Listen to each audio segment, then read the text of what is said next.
ministre, bonsoir. J'ai deux petites questions à poser au ministre, au DG, et permettez-moi de les lire et puis d'entrer dans les vifs du sujet.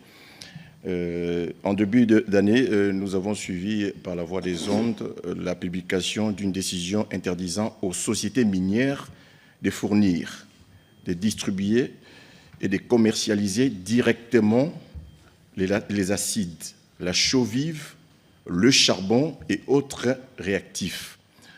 Pouvez-vous nous donner les motivations d'une telle décision? Ça, c'est une deuxième question. En rapport toujours avec cette décision, pensez-vous que les sous-traitants, congolais surtout, éligibles, ont la capacité de prendre en charge et répondre aux besoins en approvisionnement des réactifs dont l'industrie minière congolaise a besoin? En cas de déficit, comment envisagez-vous de résoudre cette éventuelle faille? Merci.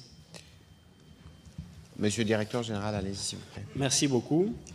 Vous avez posé la question sur la décision concernant l'interdiction aux sociétés minières de vendre les acides sulfuriques, la chaux vive, je pense que c'est ça? La chaux vive, le charbon et autres réactifs. Ok, Ouais. ok.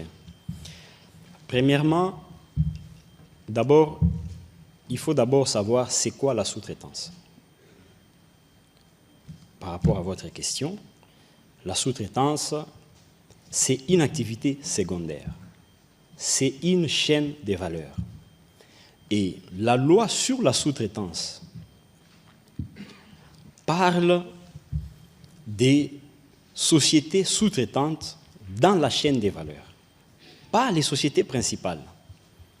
Et cette interdiction, lorsque nous parlons de la chaux vive, nous parlons du charbon, nous parlons de l'acide sulfurique, ce sont des réactifs. Ce sont des réactifs. Ce qu'il faut savoir d'abord, c'est la qualité d'une société principale. Comment je peux dire, son job description. C'est quoi? Une société minière, son objet social, c'est la production, la découverture et la commercialisation des minerais. C'est ça l'objet social d'une société minière. Et l'objet social d'une société sous-traitante, c'est intervenir dans la chaîne des valeurs. Est-ce qu'aujourd'hui, nous allons donner une attestation de l'ARSP à une société minière pour commencer à exercer les activités secondaires? Si le législateur a initié la loi sur la sous-traitance, c'était pour faire en sorte que les entreprises principales n'effectuent plus les activités secondaires. Parce qu'une société principale qui se retrouve dans les activités secondaires, où est la place de la sous-traitance et où est la place des sous-traitants? Et nous, en tant que régulateurs, nous sommes là pourquoi? Pourquoi on a créé la RSP? C'est pour réguler, c'est pour protéger les sous-traitants. Si nous laissons les sociétés principales exercer les activités des sous-traitants, à quoi sert la loi sur la sous-traitance? Ça veut dire que les sous-traitants vont disparaître et la sous-traitance n'a plus raison d'exister, elle doit disparaître. Soyons pédagogiques. Moi, je suis une société minière alpha. Vous avez dit mon travail, c'est de faire la découverture, la production. Il y a l'objet social. Et la commercialisation. Bien défini. C'est ça l'objet social. C'est ça l'objet social. Mais toutes les autres activités qui rentrent, par exemple, parce que pour faire une découverture, j'ai besoin d'engins. Donc, si je dois racheter du carburant, je ne peux pas, ça relève de la sous-traitance. La sous-traitance, c'est une activité secondaire, je répète, c'est une activité secondaire qui concourt à la réalisation d'une activité principale. C'est ça la sous-traitance.